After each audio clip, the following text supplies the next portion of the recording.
Cumprimento a todos na paz do nosso Senhor e Salvador Jesus Cristo. Glória a Deus por mais esse dia, onde nós vamos fazer mais uma breve reflexão sobre a palavra do Senhor. O alimento para a vida no dia de hoje está no Evangelho escrito por Mateus, capítulo 16, versículo 13. Mateus, capítulo 16, versículo 13, onde a palavra do Senhor diz assim: indo Jesus para os lados de Cesareia de Filipe, perguntou aos seus discípulos: quem diz que o povo ser o Filho do Homem?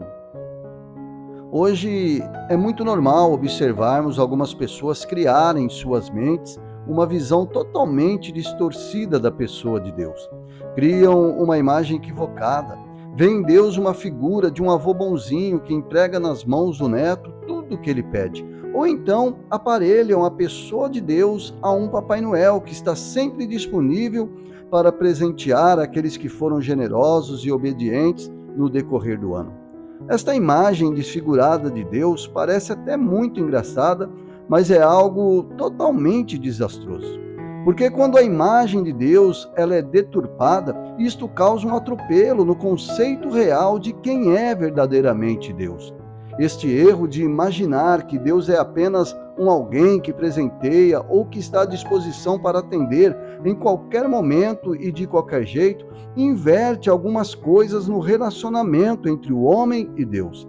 Esta falsa ilusão que alguns têm de quem é Deus, coloca as pessoas como deuses e posiciona o verdadeiro Deus numa situação de servo.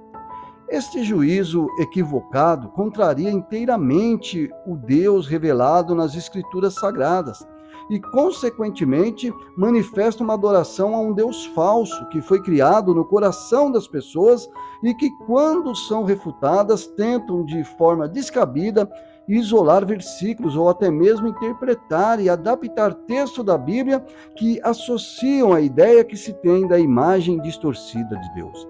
O que chama muita atenção é que essa ideia distorcida de quem é Deus, na verdade, sempre existiu.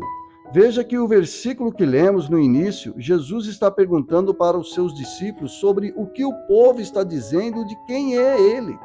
E aí no versículo 14, os discípulos respondem que uns dizem que Jesus é o João Batista, outros dizem que Jesus é o Jeremias e outros que ele é um dos profetas. Esse povo que eram contemporâneos de Jesus estavam totalmente equivocados quanto à verdadeira identidade de Jesus Cristo. É quando Jesus, no versículo 15, pergunta aos discípulos o que eles pensam. Já no versículo 16, o apóstolo Pedro responde: tu és o Cristo, o Filho do Deus vivo. Jesus, vendo que a resposta de Pedro evidencia quem realmente ele é, no versículo 17, Jesus afirma que Pedro é bem-aventurado e que a resposta de Pedro não foi uma revelação da carne nem do sangue, mas de Deus que estás nos céus.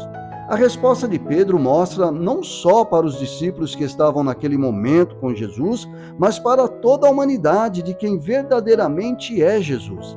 A importância do nome de Jesus Cristo. Pedro, inspirado por uma revelação divina, esclarece para que todo mundo saiba que Jesus não é apenas um João Batista, não é apenas um Jeremias e nem muito menos um dos profetas, mas o Filho de Deus, a segunda pessoa da Trindade, aquele que é o início, o meio e o fim, o Alfa, o Ômega, o Messias que trouxe a salvação para todos que crerem. Esse é Jesus.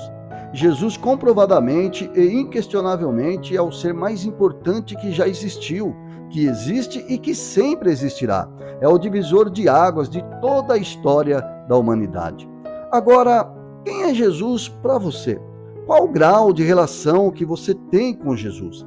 Talvez você ainda não sabe de quem de fato é Jesus. Talvez você nunca teve uma experiência pessoal com ele. E até mesmo trata Jesus como não deveria tratar. Olha para Jesus como um solucionador de problemas e de forma ilusória tira Jesus do trono e coloca ele como servo em sua vida.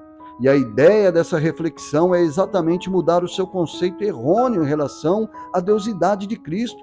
Se qualquer conceito de quem é Jesus não estiver fundamentado nas Escrituras Sagradas, todas as revelações que você teve ou tem sobre Jesus veio de alguma fonte que com toda certeza não é a fonte de Deus. Mas Deus, ele quer te revelar quem de fato é Cristo, o que Jesus pode fazer na sua vida e como ele pode transformar seus caminhos.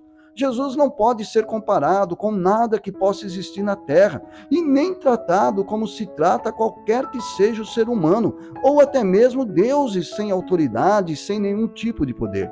Jesus, ele sofreu e morreu por nossos pecados para que pudéssemos alcançar o perdão através do arrependimento e voltar a viver com segurança na presença de Deus.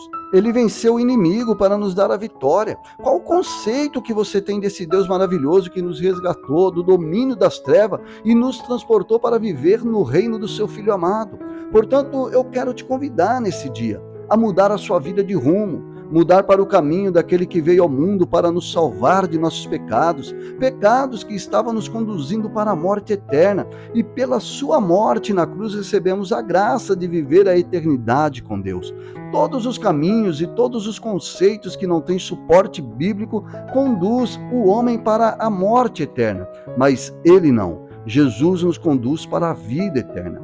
Em João capítulo 14, versículo 16 está escrito que Jesus é o caminho, a verdade e a vida. Amém, graças a Deus. Vamos orar em nome de Jesus.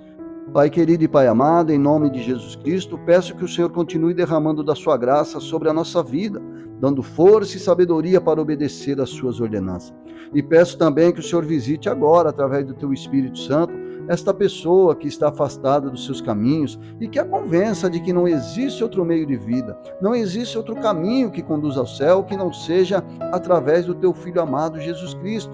E esta pessoa que talvez tenha o conceito errado de quem verdadeiramente é o Senhor, que a partir dessa palavra possa ser revelada a ela quem verdadeiramente é Jesus, o pão vivo que desceu do céu. Amém e graças a Deus.